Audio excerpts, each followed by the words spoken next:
कौन से चैप्टर में से आएंगे? 75 ही आएंगे शायद, क्योंकि 6-7 6-7 6-7 का तो बनाया पेपर है। अरे देखो, जो टीचर मान लो तुमको पढ़ाया है, अगर मैं पेपर बना के दूंगा और 4 क्वेश्चन बाहर चले गए तो तुम क्या है, तुम उस चीज को सीखने की जगह तुम उसका वो बना देते हो, माहौल। तुम्हारी समस्या वो है कि तुमको पढ़ाओ भी वही, पूछो भी वही, नंबर भी ज्यादा दो, खुश भी रखो। मान लो मैंने चलो बच्चों को मिल जाएंगे, इंपॉर्टेंट क्वेश्चन है, एग्जाम में आएंगे तो काम में आ जाएंगे। पर तुम्हारी दूसरी समस्या कि जब पढ़ाया नहीं तो पूछे क्यों, और जब इम्पोर्टेंट था तो पढ़ाया क्यों नहीं। तो फिर हमको वो वकीलों से पाला पड़ जाता है, इसलिए चलो जो पढ़ाएंगे वही पूछेंगे। चले आगे। चलिए, नमस्कार दोस्तों, मैं सुमन शर्मा एक बार फिर स्वागत करता हूं आपका रॉयल इंस्टीट्यूट के। बोला तो करो, थोड़ी एनर्जी रखो यार, है इतने नौजवान लोग हो तुम। बीज विज्ञान पढ़ रहे थे हम लोग, कहां तक पहुंच गए? पृथक्करण दूरी निपटा दिया।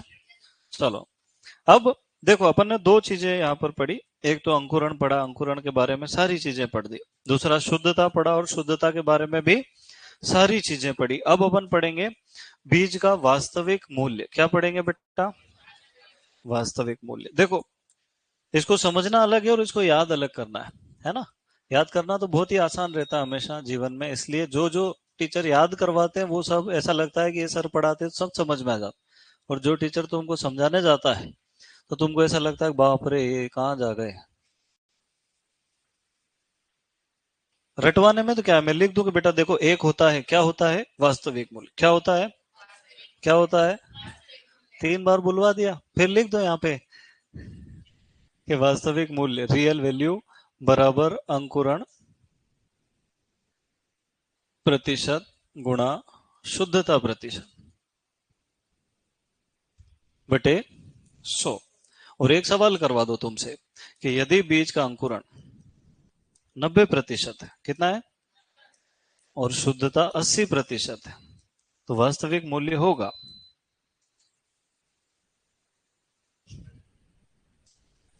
72%। बस ये आ गया समझ में? आ गया? बस इतना ही। पर मैं अगर कहूं कि वास्तविक मूल्य का ये अर्थ है कि हम जब 100 किलो बीज खरीद के लाते हैं तो हम देखते हैं कि वो 100 किलो बीज पूरा अंकुरित नहीं होता है ना। क्योंकि हमने देखा उस बीज पे लिखा हुआ था अंकुरण 90%। तो अपन 100 किलो बीज लाए इस उम्मीद के साथ कि कितना उगेगा, 90 किलो तो उग ही जाएगा, 90%। पर हम जब खेत में लाके उगाते हैं तो 90 की जगह 72 उग रहा है, फिर अपने को लगता है कि ठग लिया यार सामने वाला। मान लो दुकान वाले से लड़ने चले गए कि तुमने तो 90 लिख रखा, उगा तो 72। वो फिर दिखाएगा कि साफ 20% तो इसमें कचरा था। मतलब बीज खरीदा 100 किलो था, 20 किलो क्या निकला? मिट्टी निकली। अब कितना बचा? 80 किलो। अब 80 का 90% अंकुरित होगा। 80 का 90% निकालेंगे तो कितना आएगा? 72%। तो वास्तव में कितना मूल्य आपने दिया है और कितना आपके काम में आया है, इसी को क्या कहते हैं? बीज का वास्तविक मूल्य। कई लोग सिर्फ अंकुरण देख के खरीद लाते हैं, भौतिक शुद्धता के पैसे भी दे के आए, जो कचरा खरीदा उसके भी पैसे लिए तोल के। उस सही है क्या गलत है? जैसे गोल्ड खरीदने जाते हैं तो पूरे पैसे दे के आ जाते हैं, बेचने जाते हैं तो वही कह देता है कि इसमें तो ये अलग से लगा था ना, वो अलग से लगा था ना, कचरा था ना, खार था। तो ये भौतिक शुद्धता भी वही वाला मामला है। ठीक है। तो अपने क्या देखना है कि जब भी हम बीज खरीद के लाते हैं तो उसमें दो चीजें मायने रखती है। एक तो उसकी शुद्धता, पहले तो हमको देखना है कि उसमें कचरा कितने प्रतिशत। फिर उसको जब घटा देंगे तो जो बचेगा वो शुद्ध बीज है। और उसके अंदर अंकुरण प्रतिशत कितना है, तब जाके हमको पता चलेगा कि पैसे कितने दिए हैं और काम में कितनी चीज आ रही है। अब लिखो इसको, बीज का वास्तविक मूल्य 75% से कम नहीं होना चाहिए।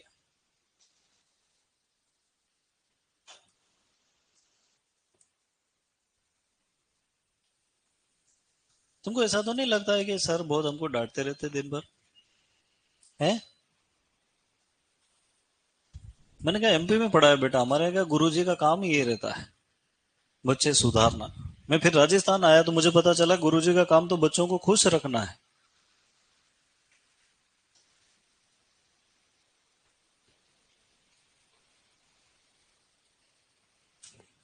यहाँ अलग ही सिस्टम है। यहाँ कोई आदमी की चाल सही नहीं हो, उसे वो अपने से पूछे भाई मैं कैसा चलता हूँ, तो बोले तू तू चलता है बिल्कुल सलमान खान की तरह, तो वो खुश रहेगा। और उससे कह दो कि तू अगर ये पैर थोड़ा सा सीधा रख के चलता ना बेटा, तो जिंदगी में ज्यादा सफल होता। बोले आदमी सही नहीं है यार। यहाँ किसी में सुधार करो, वो आदमी अपने खिलाफ खड़ा हो जाता है। बोले अभी मैं बताता हूँ आपको। खैर ठीक है, कितना ही सुधार कर लो, आदमी सुधरने वाला नहीं। कृष्ण भगवान आके समझा गए तुमको, भगवान बुद्ध, महावीर, गुरु नानक देव, ईसा मसीह को सूली पर लटका दिया लोगों ने। उन्होंने किसी क्या नुकसान किया था, समझा ही तो रहे थे। भगत सिंह भी नहीं रहे। मेरी भी तबीयत खराब चल रही, तुम्हारा होगा क्या इस दुनिया में? चलो लिख लिया बेटा। तो बीज का वास्तविक मूल्य किससे कम नहीं होना चाहिए। अब देखो, यहाँ हम पढ़ते हैं कि कपास और भिंडी में 65% तो अंकुरण ही होता है खाली।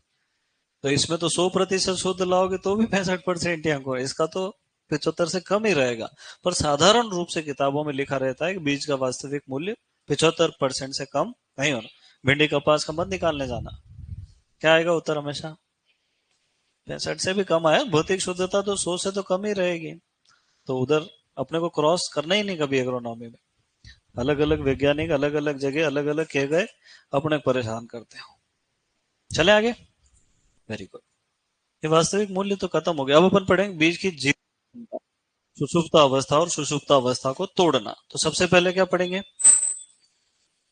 बीज की जीवन क्षमता।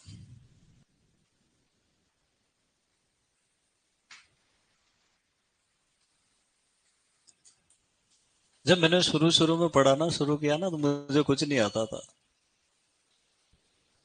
किसी को भी नहीं आता है। मैं सेकेंड ईयर में तो था,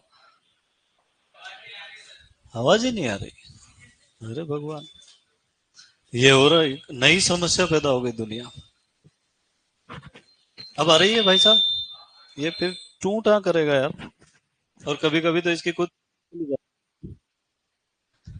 तो जब मैंने शुरू में पढ़ाना शुरू, मुझे क्या किया कि एक ऐसा पन्ना दे दिया कि इसको यहाँ से यहाँ तक पढ़ाना। मैंने कहा तो 8 ही लाइन है। बोले 1 घंटे तक पढ़ाना है। यार बहुत कठिन काम है, 8 लाइन 1 घंटे कैसे पढ़ाना। फिर उन्होंने मुझे तरीका बताया कि जाना है यहाँ लिखना बीज की जीवन क्षमता। क्या लिखा है बेटा? अब देखो यहाँ क्या लिखा है, बीज की जीवन क्षमता। तो अपने काम की चीज बीज की नहीं, अपने काम की चीज क्या है? जीवन और क्षमता। बीज की जीवन क्षमता लिखा, इसलिए यहाँ क्या लिख दिया? सीड। अंग्रेजी में तो वाइबिलिटी एक शब्द है, पर जब उसका हिंदी करते हैं तो दो टुकड़े निकलते हैं, एक जीवन, दूसरा क्षमता। फिर क्या होता है कि एक बीज रहता है। क्या रहता है बेटा? इसके अंदर अपन ने पढ़ा भ्रूण पोष रहते हैं, पर काम की चीज क्या है? भ्रूण। तो ये भ्रूण अगर जिंदा है, इसका मतलब इसकी जीवन क्षमता अभी बाकी है। अगर इस भ्रूण ने श्वसन करना बंद कर दिया तो इसकी जीवन क्षमता समाप्त हो। भ्रूण अगर सांस ले रहा है तो वो जिंदा है, बुआई करेंगे उग जाएगा। पर अगर ये सांसें नहीं ले रहा है, कितनी अच्छी मृदा, कितना ही खाद उर्वरक पानी डाल दो, ये उगेगा नहीं। जीवन क्षमता मतलब जिंदा है, जिंदा। कभी कभी कोई आदमी ऐसा सोता है, अपने को शक हो जाता है कि है कि गया, तो अपन पास जाके चेक करते हैं ना। अगर वो सांस ले रहा है तो है, और नहीं ले रहा है तो ये चेक करना जरूरी है ना। कई बार क्या होता है, जैसे मान लो अमेरिका कौन गया था, रही है बेटा है, तो इसको वापस अमेरिका भेजा। इसका स्वागत हो चुका है दोनों जगह पे, इसको वापस भेज दिया। इस बार ये पूरा कसम खा के गया, चाहे कुछ भी हो जाए सीधे काम की बात करेंगे। ये उतरा, इसके जैसी भी ये पीछे के रास्ते इस बार। हाँ, वो सब छोड़ दिया, ऑटो लेके सीधे निकला गोडाउन की तरफ। वहां जाकर फोन लगा रहा, खोलो इसको। ये गया, फटाफट नमूना लिया, होटल में आया, लपेटा लपेटी करा, टॉवेल में डाला। और वो दरवाजा बजा रहा है, सर खाना खा, लेकिन नहीं खाना, उपवास है मेरा आज। 1 दिन हो गया, 2 दिन हो गया, 3 दिन हो गए, 4 दिन हो गए, 5 दिन हो गए। उन्होंने दरवाजा तोड़वाया, पुलिस बुलाया। अरे शक हो जाए आदमी, 5 दिन दरवाजा ही नहीं खोल रहा, अंदर ही बुलवा रहा सब खाना पाना। फिर उन्होंने पूछा क्या करो, बोले अंकुरण परीक्षण। उन्होंने फिर इसका स्वागत किया कि मेरे बाप, ये अमेरिका -10 डिग्री टेम्परेचर है, खरीफ की फसलों को 30 से 35 चाहिए, अंकुरण कैसे होगा। तो अंकुरण परीक्षण में काफी समय लगता है, और कभी कभी अंकुरण परीक्षण गलत समय पे करो तो रिजल्ट सही नहीं आता है। फिर उसके जगह पे क्या करना पड़ता है, जीवन क्षमता। ये क्विक टेस्ट है, फटाफट हो जाते हैं, है ना। अब सबसे ज्यादा प्रश्न तो ये आते हैं कि निम्न में से जीवन क्षमता के परीक्षण का नाम बताइए, या चारों में से कौन सा जीवन क्षमता का परीक्षण है। तो हमको देखना है कि मुख्य रूप से सबसे पहला परीक्षण है टी-जेड परीक्षण। कौन सा है बेटा, इसको हम टेट्राजोलियम टेस्ट भी कहते हैं। क्या कहते हैं। इसकी जगह एक और परीक्षण होता है जिसको इंडिगो कार्मीन कहते हैं। क्या कहते हैं बेटा। इंडिगो का मतलब होता है नील, है ना। इंडिगो कार्मीन परीक्षण। फिर एक होता है ग्रोडेक्स परीक्षण। क्या होता है ग्रोडेक्स परीक्षण। वैसे अगर देखा जाए वास्तव में तो दोनों एक ही होते हैं, पर एग्रीकल्चर की नजर में अलग अलग होते हैं, है ना। नॉर्मली अगर साइंस की बात करें तो दोनों को एक ही मानते हैं वो, पर एग्रीकल्चर की बुक्स में दोनों को अलग अलग लिख रखा है। तीसरा परीक्षण होता है KMnO4। KMnO4 किसका नाम है बेटा, पोटेशियम परमैंगनेट, मुर्गीशाला की सफाई में प्रयोग होने वाली दवाई है। चौथा परीक्षण आपका होता है भ्रूण कल्चर। क्या होता है बेटा, भ्रूण कल्चर। तो कुल मिला के कितने परीक्षण हैं, 4, पर अपन ने कितने लिख रखे हैं, 5। सबसे पहला कौन सा, टी-जेड परीक्षण। दूसरा कौन सा, इंडिगो कार्मिन। तीसरा कौन सा, ग्रोडे। चौथा कौन सा, और पांचवा कौन सा, भ्रूण कल्चर। अब इसमें जो रसायन प्रयोग होता है वो बहुत लंबे नाम वाला है। ट्राइफिनाइल। कितनी संख्या लिखी, 1 2 3, इसलिए यहाँ क्या लिखेंगे, ट्राइफिनाइल। और उसका पूरा नाम क्या है, 2 3 5 ट्राइफिनाइल टेट्राजोलियम क्लोराइड।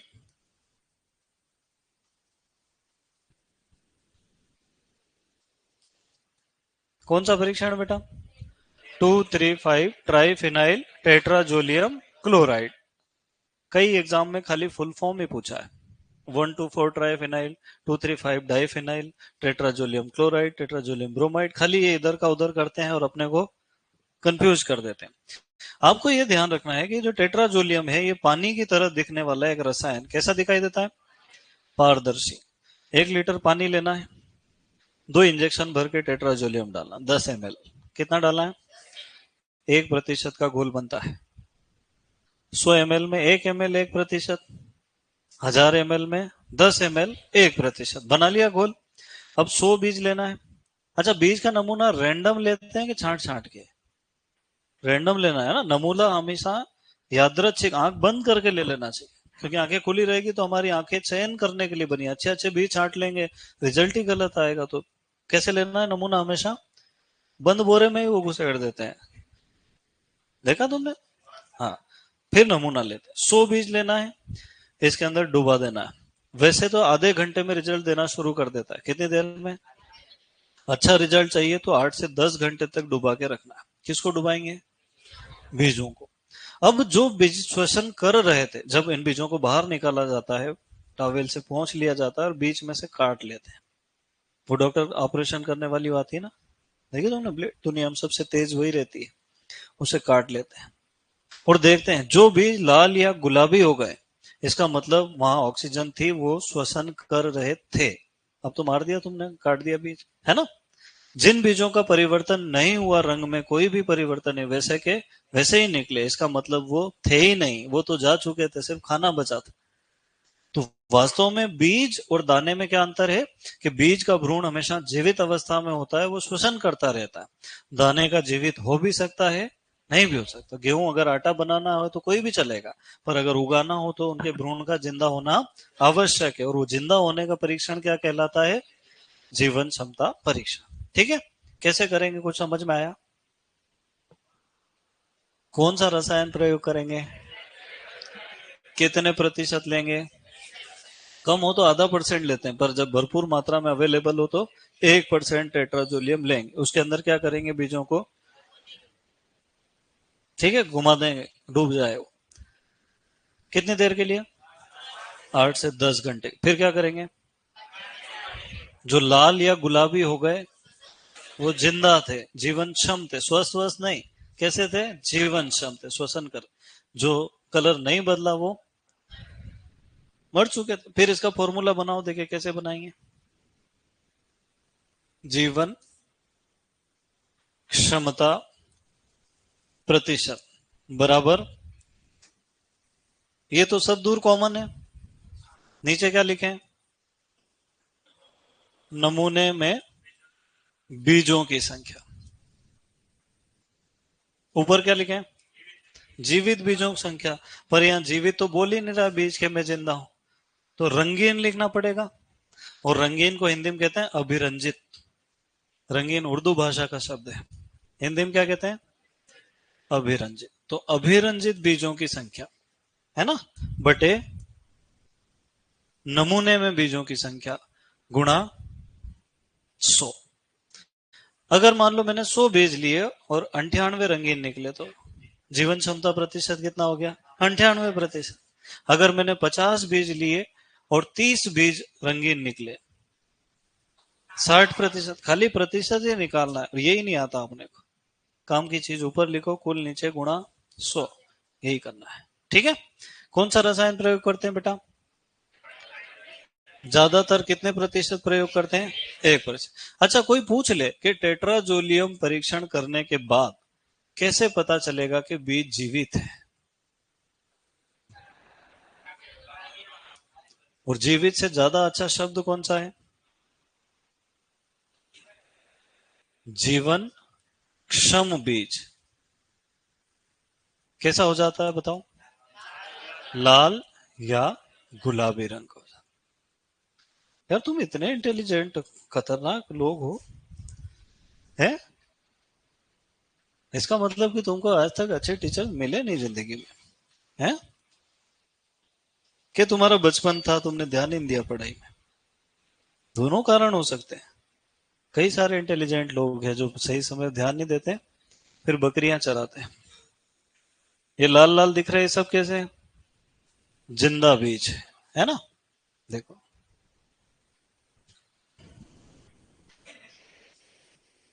वो पूछ रहा है कि तुम रोबोट नहीं हो। अब बताओ, ये इतने सारे बीज हमारे सामने हैं, दिख रहे तुमको। अब इनमें से जिंदा किसको मानेंगे, ऊपर वाली लाइन में एक को भी नहीं मानेंगे, इतना भी नहीं मानते, बोले ये तो बहुत ही कमजोर है, ये पहली दूसरी क्लास में मर जाएगा। कौन सा वाला, ये भी है, ये जबरदस्त जिंदा है, ये भी जिंदा है, ये भी थोड़ा जिंदा है, बाकी सब कमजोर है ना। देखो ये लिखा ABCD and group not viable seed FGH, ये भी नहीं मान रहा, वो तो कोई से भी नहीं मान रहा। देखो,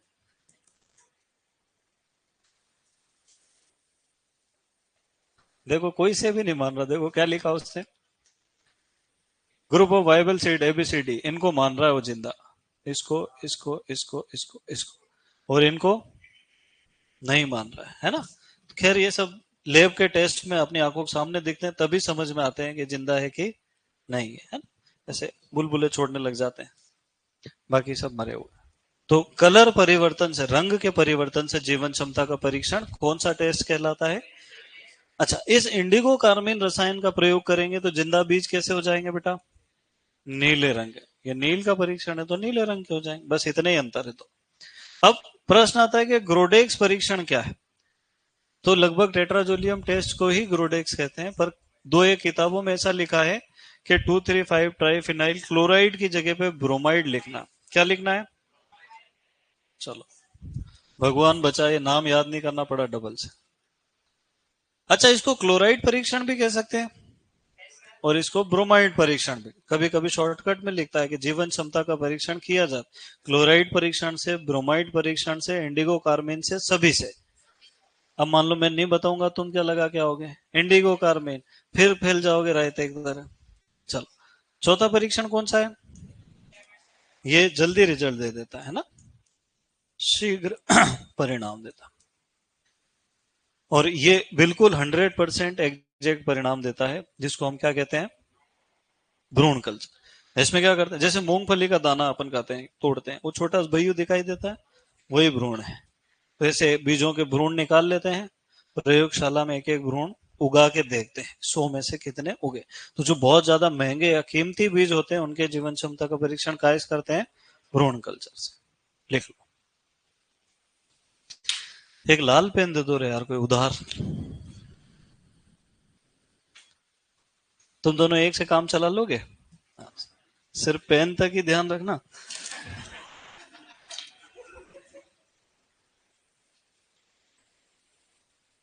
मैं तो चेक करता हूँ कि आज तुम किस मूड में आए हो।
जब तुम ये पेज घर ले गए थे तो कुछ करके लाते हैं?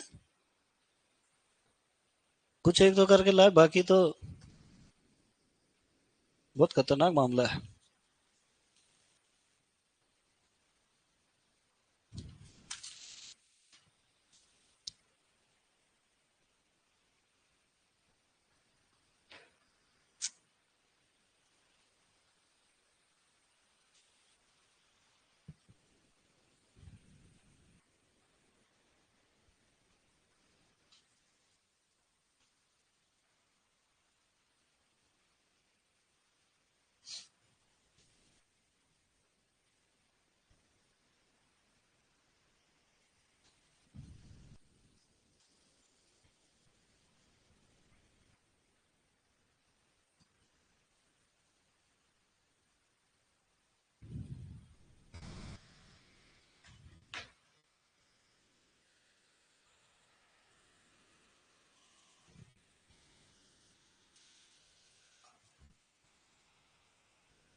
लिख लिया?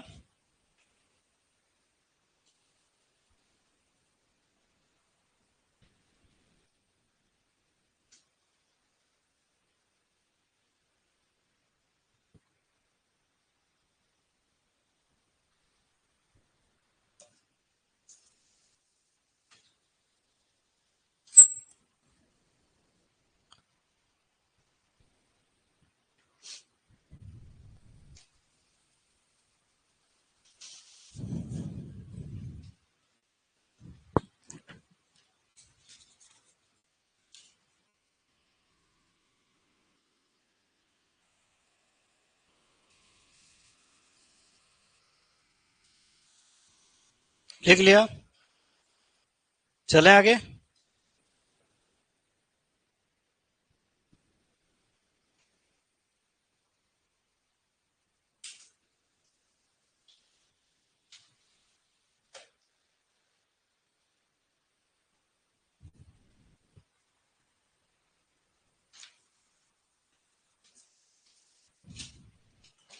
हम्म। लिख लिया? चलो। तो जीवन क्षमता का मतलब भाई जिंदा है कि नहीं, उसको चेक करना है, ठीक है? अब पढ़ेंगे अपन बीज की सुषुप्ता अवस्था। क्या पढ़ेंगे बेटा? लिखो हेडिंग, बीज की सुषुप्तावस्था।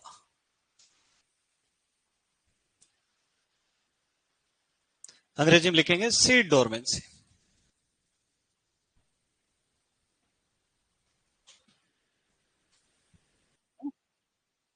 अब सुषुप्ता अवस्था का क्या अर्थ है?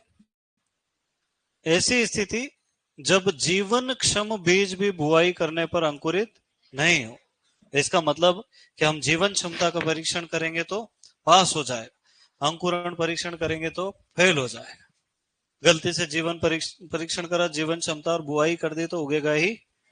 फिर अपन पूछे भाई क्यों नहीं उगा, बोले मैं सो रहा था, है ना। तो सुषुप्त अवस्था कौन सी स्थिति है? वह स्थिति, ये देखो एक नेचुरल मैकेनिज्म है जिससे बीजों की शेल्फ लाइफ बढ़ती है ना।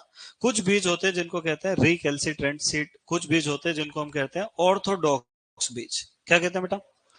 रिकैल्सिट्रेंट वो बीज होते हैं जिनकी जीवन क्षमता बहुत कम होती है, अगर उनको 30 दिन 40 दिन बाद बुआई करे तो उगते ही नहीं। जैसे तुमने कभी आम खाया जिंदगी में?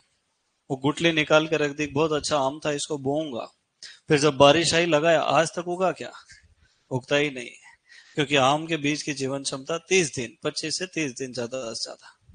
तो जो केरी खराब हो गई वो फेंक दी, वो तो हाथों हाथ उग जाएगी, पर 30 दिन रुक गए तो फिर नहीं उगेगी। तो ऐसे बीज जिनको कम तापमान कम नमी पर अधिक लंबे समय तक भंडारित नहीं किया जा सकता है, ऐसे बीज कहलाते हैं रिकैल्सिट्रेंट्स।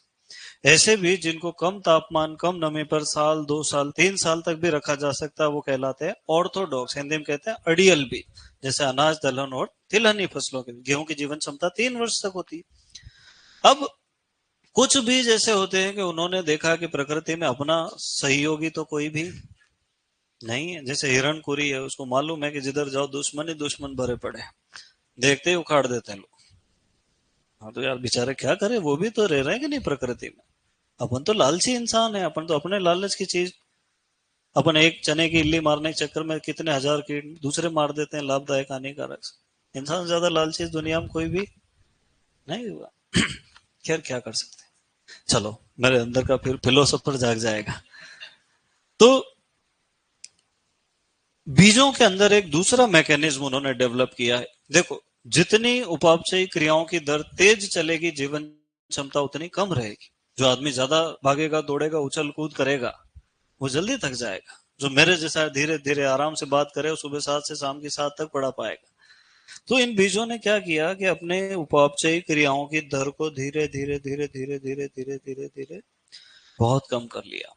क्योंकि इनके पास जो खाने का मटेरियल है वो तो सीमित है ना। तो ये अपनी उपापचयी क्रियाओं को स्लो डाउन कर लेते हैं, जिससे लंबे समय तक इनकी अंकुरण क्षमता बनी रहती है। जीवन क्षमता टेस्ट हर साल पास करेंगे, उगेंगे उगेंगे नहीं, है ना। तो जब कोई बीज अपनी उपापचय क्रियाओं की दर को बहुत कम कर लेता है, इससे वो जिंदा तो रहता है पर फिर बुआई करने पर अंकुरित नहीं होता है। तो किसान के लिए तो समस्या है ना। बीजों के लिए तो फायदा है, लंबे समय तक जिंदा रहे। जैसे तुमने कभी नाम सुना ग्रिजली बियर्स, सफेद रंग का भालू पाया जाता है आर्कटिक में? नहीं सुना? वो भालू खूब खाना खाता है, मछलियां खाता है, खूब खाता है और मोटा हो जाता है। उसका वजन 450 650 के बीच में हो जाता है। फिर वो कहीं जगह देखता है और जाके सो जाता है। जब बहुत सर्दी पड़ती, -30 -40 डिग्री सेल्सियस, वो सोया रहता है 6 महीने तक। कितने दिन तक? बिना कुछ खाए बिना कुछ पिए सोया रहता है। फिर जैसे ही थोड़ा टेम्परेचर बढ़ता वापस उठ जाता है। इसी तरह से उसकी पूरी जिंदगी निकलती। अगर वो दौड़ भाग करे, इधर डांस वांस करे तो थक जाएगा, फिर उसको खाना चाहिए, इतनी सर्दियों में खाना मिलना असंभव है।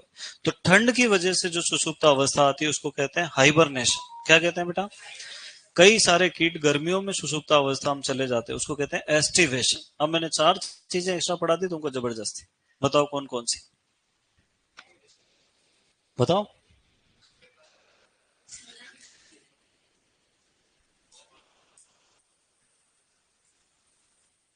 रिकैल्सिट्रेंट बीज। दूसरा कौन सा पढ़ा है? ऑर्थोडॉक्स। मैं लिखवा भी दूंगा ना, इसलिए लिख रहा हूं, फिर तुम भूल जाते हो लिखते लिखते। और क्या पढ़ा है? ये कीट विज्ञान में भी आता है, एग्रीकल्चर का ही है, इसलिए पढ़ा रहा हूँ। यहाँ भालू लिखूंगा ही नहीं मैं, देखना भले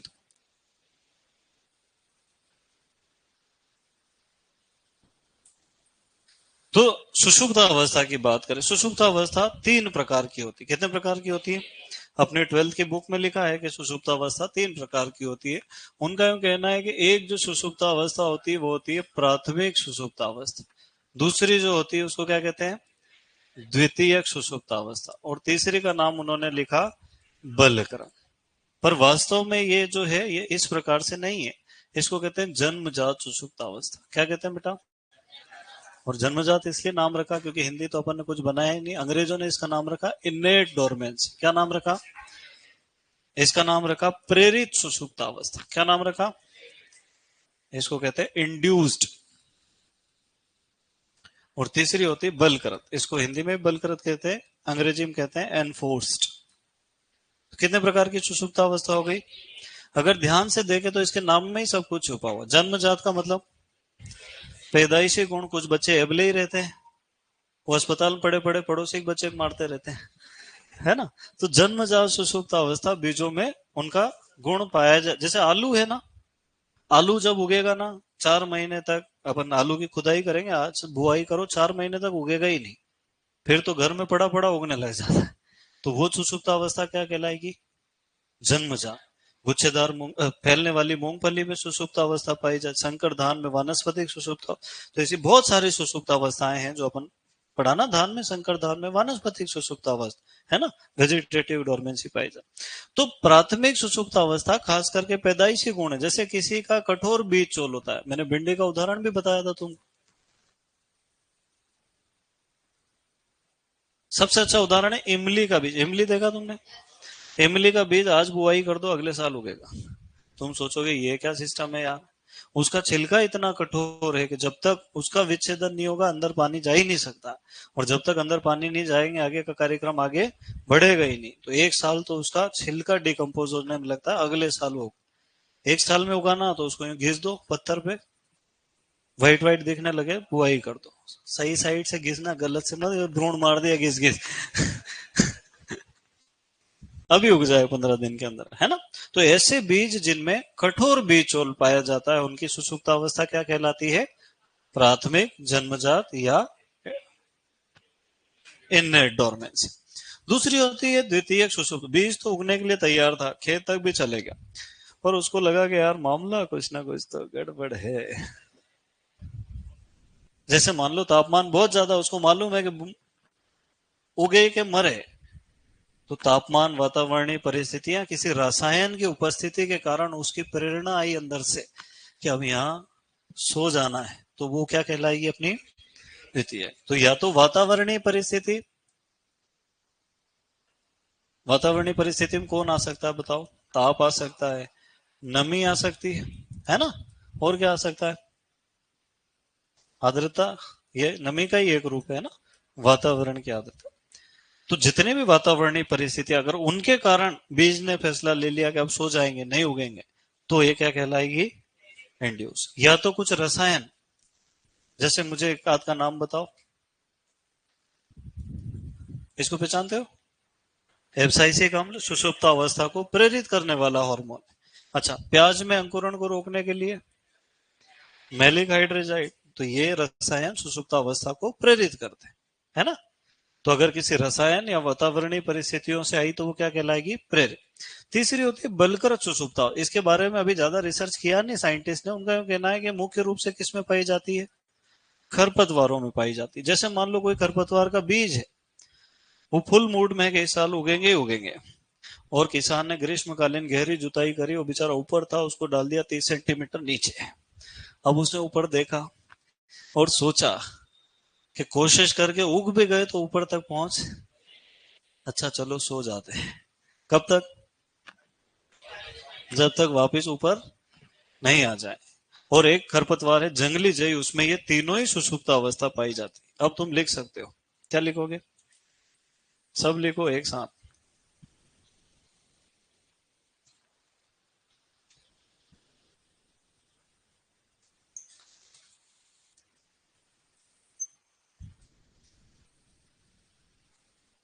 ये जेईटी 2021 में पूछ भी लिया उन्होंने। वो तो अच्छा है, मैं पढ़ा देता हूँ। अरे बहुत बदमाश है।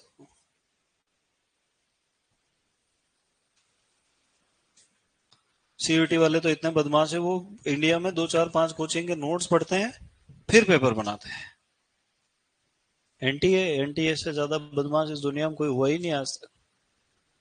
वो जो पेपर बनाने वाले रहते हैं ना, फिक्स रहते हैं एनटीए में कि आपको ही बनाना है, तो वो चलते फिरते प्रश्न लिखते हैं। समझ रहे हो, उनसे कोई चर्चा हो गई, कोई बात हो गई, वो उसको नोट डाउन कर लेते हैं। अपने पता ही नहीं रहता कि ये एनटीए का आदमी था।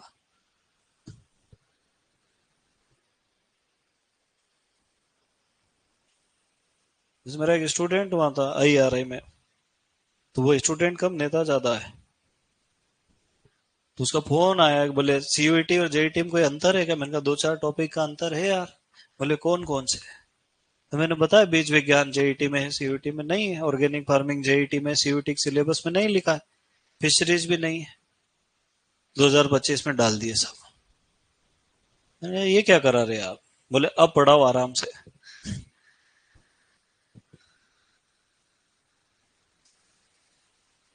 तुम याद कर लेते हो इतना सब? ये तो कुछ नहीं है, आर्ट कल्चर में तो मजे आएंगे तुमको याद करने। कितने देवता पढ़े? सब पढ़ ली, एक आध आए तो नहीं? ज्यादा देवता पढ़ो तो फिर आने लग जाते हैं। अभी गौरी चल भी रहा माहौल।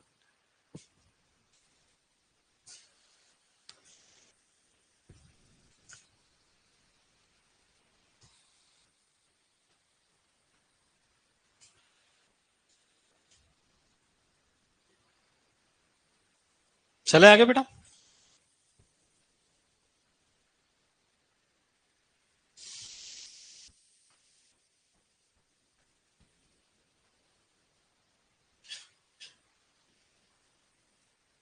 तुम 12वीं में थे तब एंड्रॉइड मोबाइल आ गए थे क्या?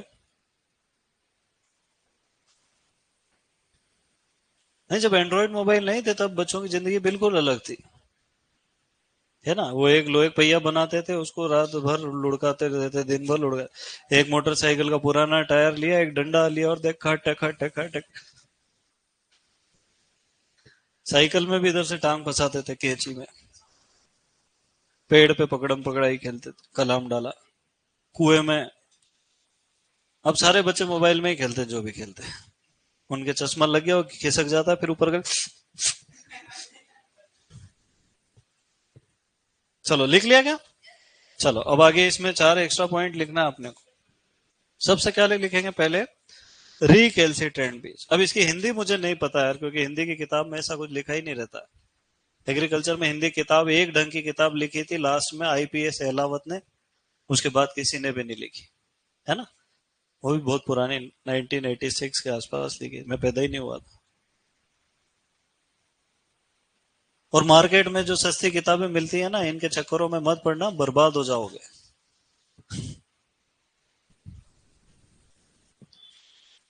कई बार अपना मन करता है ये भी खरीद ले, ये भी खरीद ले, फिर पता चलता है कि हर पेज में 3 गलती औसत रूप से पाई जाती है। लिखा रिकेल्सिट्रेंट सीड, ऐसे बीज जिन्हें कम ताप एवं कम नमी पर, ऐसे बीज जिन्हें कम ताप एवं कम नमी पर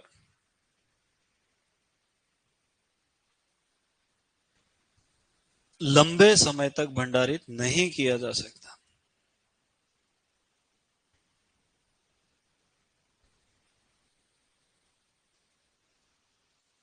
ऐसे बीज जिन्हें कम ताप एवं कम नमी पर लंबे समय तक भंडारित नहीं किया जा सकता। फिर वापस बोलूं, रिकेल्सिटेंट सीड कहलाते हैं। बस इतना ही लिखना है ना? अच्छा देखो, लिखने का मतलब अलग निकलता है और कहने का मतलब अलग निकल। क्यों नहीं किया जा सकता? ये बहुत जल्दी अपनी अंकुरण क्षमता खो देते हैं, ऐसा लिख लो तुम, तुम्हारा कोई भरोसा नहीं। अब जल्दी इतनी थी सेकंड हेडिंग डाल दी। कहां जाना है तुमको? ये बहुत जल्दी अपनी अंकुरण क्षमता खो देते हैं।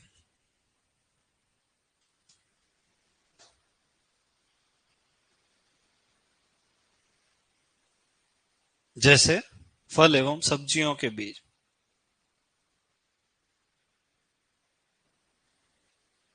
इसलिए महंगे भी रहते हैं।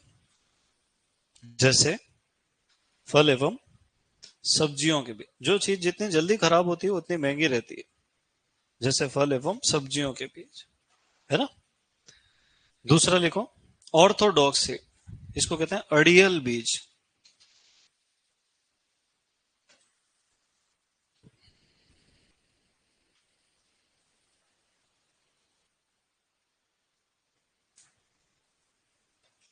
ऐसे बीज जिन्हें कम ताप एवं कम नमी पर लंबे समय तक भंडारित किया जा सकता है, नहीं हटा के ऊपर वाले ही लिखना है। ऐसे बीज जिन्हें कम ताप एवं कम नमी पर भंडारित किया जा सकता है।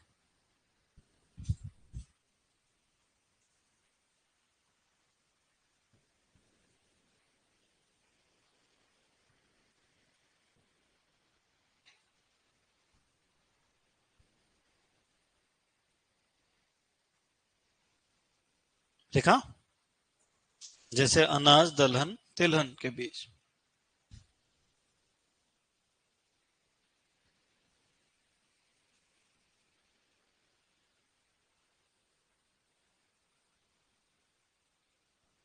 अच्छा, हिरणखुरी में कितनी सुप्त अवस्था होती है? तुमने पढ़ लिया ना खरपतवार, कि अभी नहीं पढ़ा?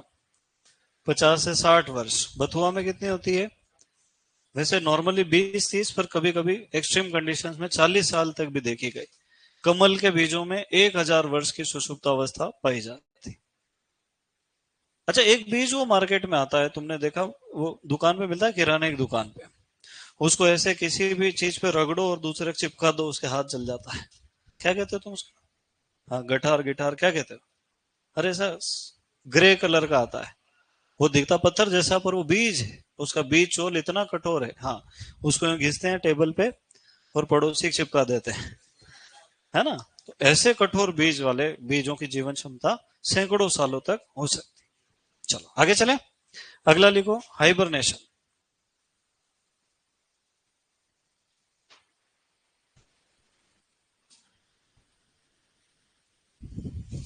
कम ताप के कारण सुषुप्त अवस्था, ठंड के कारण।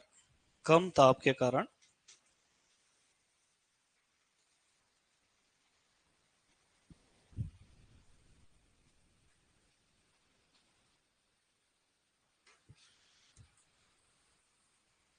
कम ताप के कारण सुषुप्त अवस्था। फिर दूसरा लिखो, एस्टिवेशन।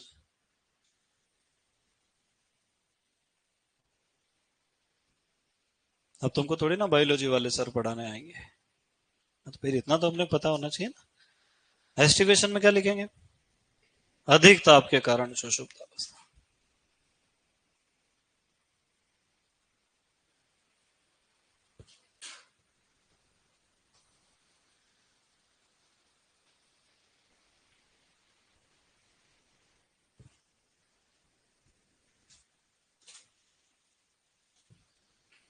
लिख लिया।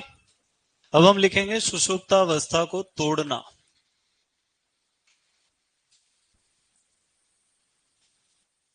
अंग्रेजी में कहते हैं dormancy breaking. Breaking because this becomes the obstacle in the germination. थोड़ी बहुत अंग्रेजी बोलूं तुमको अच्छा लगेगा क्या? वाह। मैं तो खाली चेक कर रहा हूं कि अगले सुपरवाइजर अंग्रेजी समझेंगे कि नहीं आने वाले। बड़ी समस्या होती है कई बार, क्या हिंदी मीडियम के लोग बड़ी बड़ी पोस्ट पे चले जाते हैं, फिर कोई 10वीं 12वीं सीबीएसई का आदमी आ जाता है, वो अंग्रेजी बोलता, थाने में जाके वो खड़ा हो जाता है, भाई तू रुक मैं दूसरे को बुलाता।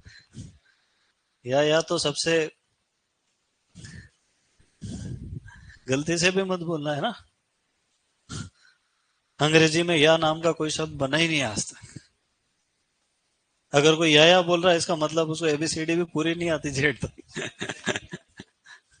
अभी क्या हुआ, तुमसे हल्की फुल्की बात कर सकता हूँ, खाली कोरी पढ़ाई करोगे बताओ पहले, है ना। अभी एक ऋचा करके लड़की थी, उसने इंटरव्यू दिया दृष्टि आईएएस, है ना। तो उसे पूछा सामने वाले ने कि आपके नाम की स्पेलिंग क्या है, तो उसने कहा RICH। बोले हिंदी में कैसे लिखते हैं, तो उसने लिख के बताया। अब उसने जो सही लिखा वो कुछ इस प्रकार से था। ये पढ़ा तुमने? क्या है ये? ऋषि, ऋषि का। उससे पूछ लिया कि हिंदी वर्णमाला में कौन से नंबर पे आता है। अब उसके फ्यूज उड़ गए। अब सामने वाला तो तुरंत पकड़ लेता है, बोले आप मुझे हिंदी वर्णमाला सुनाइए। अब तुम सोचो, बनने की तैयारी काहे की कर रहे हैं? कलेक्टर बनने की। अच्छा, पास भी हो गए, प्री भी हो गए, मेंस भी निकल गया। 15 मिनट ट्राई करा उसने। आखिरी में वो यहाँ आके टीके के जो ह आता है ना, ह उसके बाद आता है। कहाँ आता है? तुम भी तो हिंदी पढ़ते हो ना सुपरवाइजर में, कहाँ आता है बताओ? किसके बाद आता है? अच्छा, उसने उसने सुनाया क्या, देखो। उसने सुनाया क ख ग घ य। फिर उसको टोका बीच में, बोले वर्णमाला तो अ से शुरू होती है। फिर उसने सुनाया अ आ ई उ। फिर बोला क ख ग घ ण, च छ ज झ ण, त थ द ध ण। तुम बताओ 3 बार ण आता है क्या? खेल ही खत्म हो गया। उससे बोले देवी पहले जाके ये पढ़। उसको सोचो कितना कॉन्फिडेंस लूज होता अगर ऐसी जगह उलझ जाओ। तो हमेशा तैयारी मजबूत रखना है ना। कोई एबला टीचर अगर उसने सुपरवाइजर में पूछ लिया ना, बड़े ऊ के बाद आता है री, है ना। पहले पढ़ाते थे बड़े ऊ के बाद, है ना। और क ख ग घ के बाद क्या आता है? ंग। क्या आता है? जैसे एक शब्द आता है पंचांग, है ना, तो उसमें ंग आता है ना, वो वाला। फिर छ छ छ छ ईय। वास्तविक जो संजय लिखा जाता है उसमें ईय वाला वो है ना। और ट ठ ड ढ के बाद तो कई बार ये हिंदी जानलेवा हो जाती, खासकर सुपरवाइजर्स के लिए। कितने प्रश्न आते हैं? बहुत है, ध्यान रखना। अब सुषुप्तावस्था को अपने को तोड़ना है, देखो। तो अपन अलग अलग प्रकार से सुषुप्तावस्था को तोड़ सकते हैं, है ना। जैसे सबसे पहला जो उपाय है उसको कहते हैं स्कैरिफिकेशन। क्या कहते हैं? हिंदी में तो खुरचना लिख देते हैं। क्या लिख देते हैं? खुरचना। अंग्रेजी में क्या कहते हैं? स्कैरिफिकेशन। स्कैरिफिकेशन मतलब स्कार बनाना। मान लो मैं ऐसे नाखून जोर से ऐसे घिसूं तो क्या होगा? निशान बने, है ना। वो जो घाव बनेंगे उनको स्कार्स कहा जाता है। तो जो कठोर बीज चोल वाले बीज है उनको ऐसे घिसा जाता है। वो सैंड पेपर आता है वो जंग घिसने के लिए, देखा, रेगमाल कहते हैं उसको, है ना। ऐसे घिसना कभी उसको एक बार, है ना। तो या तो उसमें, या तो वो एक रेतड़ी आती है, फॉइल कहते हैं अंग्रेजी में। ऐसी एक स्केल जैसी आती है, उसमें ऐसे ऐसे निशान कटे, है ना। तो इन दोनों से घिसा जाता है। पर इसको मैं दो भागों में बांट रहा हूं, एक यांत्रिक स्कैरिफिकेशन जिसको कहेंगे मैकेनिकल, और एक होता है रासायनिक। H2SO4 में कपास के बीजों को डुबाने से अंकुरण बढ़ जाता है क्योंकि बीज छोल मुलायम हो जाता है। तो कितने प्रकार का हो गया बेटा? 2 प्रकार का। एक हो गया भौतिक और एक हो गया। अब कोई आपसे पूछे कि रासायनिक स्कैरिफिकेशन यानी रासायनिक खुरचने में किसका प्रयोग किया जाता है? H2SO4। ये बीज छोल को कमजोर बना देता है, गला देता है ना। कई सारे रसायन है जिनको बीजों में डुबाने से अंकुरण का प्रतिशत बढ़ जाता है। कपास में डीलिंटिंग पढ़ा ना तुमने? अभी तो क्रॉप खत्म करके गए ना हरिओम सर कॉलेज। तुम अलग अलग हो क्या?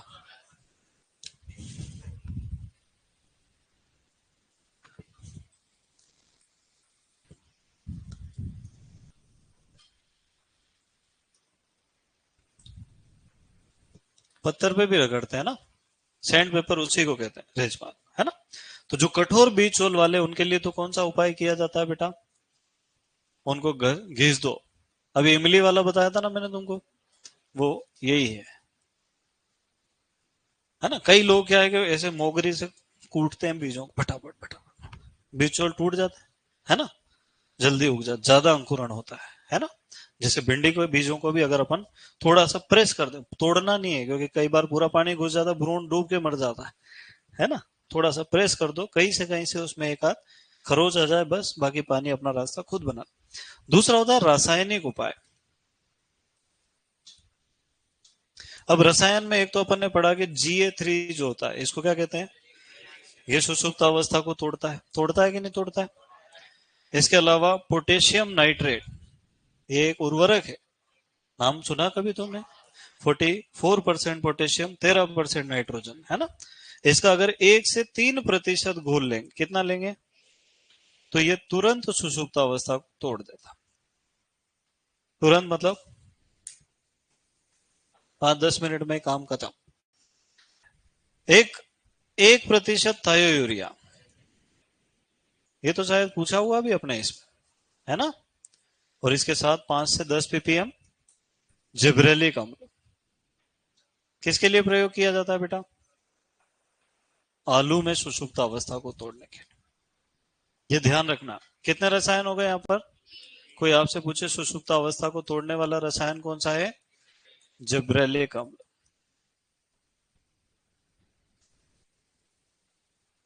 चलो, अब क्या बात आई तीसरे नंबर की। ये सबके लिए नहीं कर सकते अपन, बस मेरे हिसाब से तो इतने ही अपने नोट्स में। अब तो अन्य उपचार अपन पढ़ेंगे।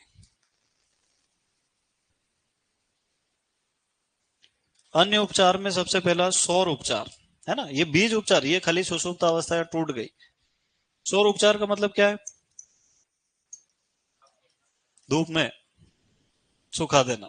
जैसे गेहूं तड़के दे देते ना अपन, हर दिन में डाल देते हैं गेहूं 1-2 दिन के लिए, है ना, नमी का प्रतिशत कम होता है, फफूंद जनित रोग नष्ट हो जाए।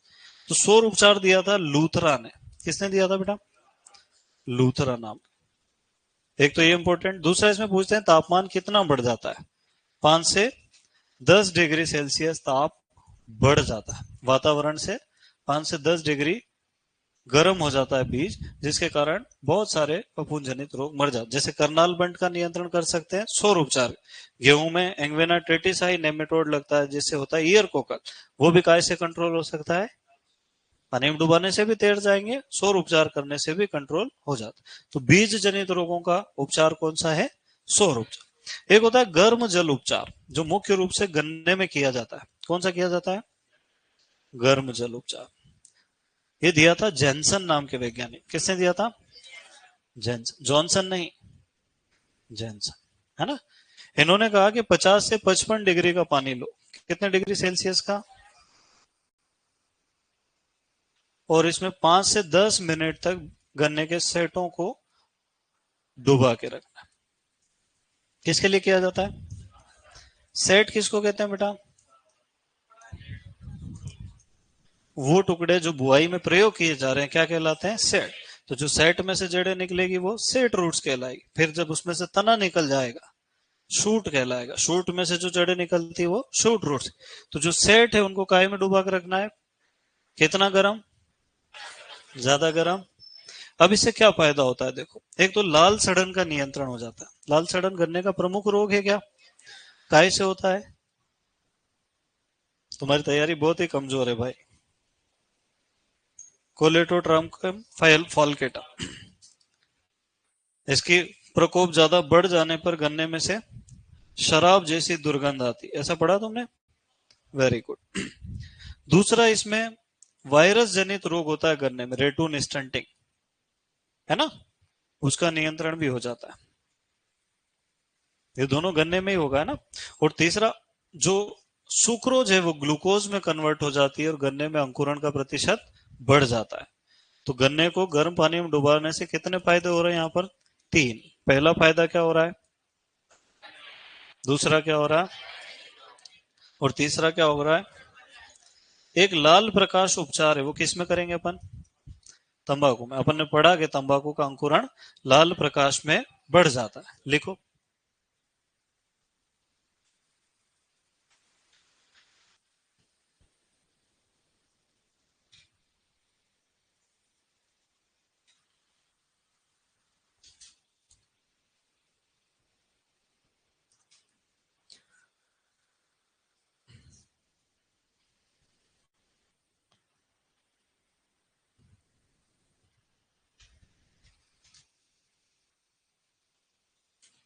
मैटर कम तो नहीं पड़ रहा तुम्हारे, ज्यादा?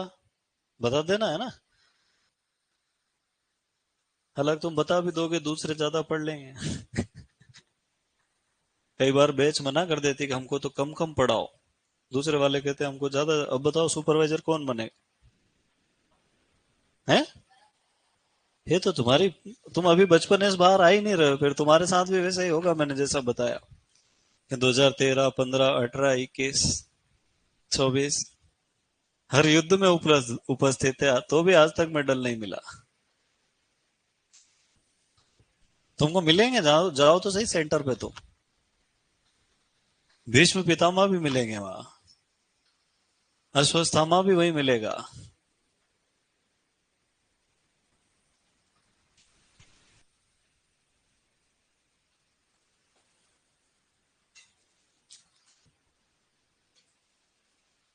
चलो अभी बस आखिरी स्लाइड है, अब बाकी कल पढ़ेंगे। 2-3 दिन का और मैटर बचा है, और तुम कहो तो खींच के पढ़ा देता हूँ, सुपर फास्ट।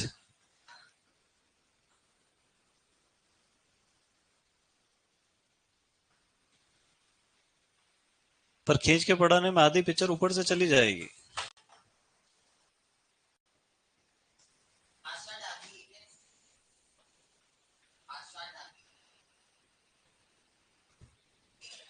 पूछ तो ऐसे रहा वो बालक जैसे वो सब कोई जानता है, क्या क्या।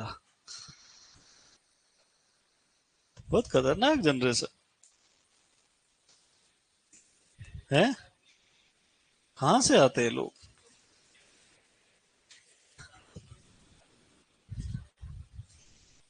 ये हैंग हो गया ऐसे ही करता है क्या जाते टाइम पे? छोटू,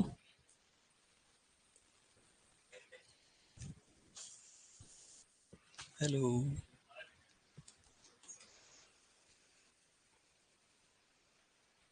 अब नहीं होगा।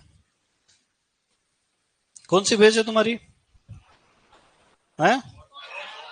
3, 4, 5 लिख रहा हूँ मैं तो यहाँ, तुम देख लेना। है? अरे ऑनलाइन में जुड़ी हुई है 3 पेज, बता दूंगा। फिर तुम्हारी स्थिति भी वैसे ही है जैसे वो पूछ रहे हैं,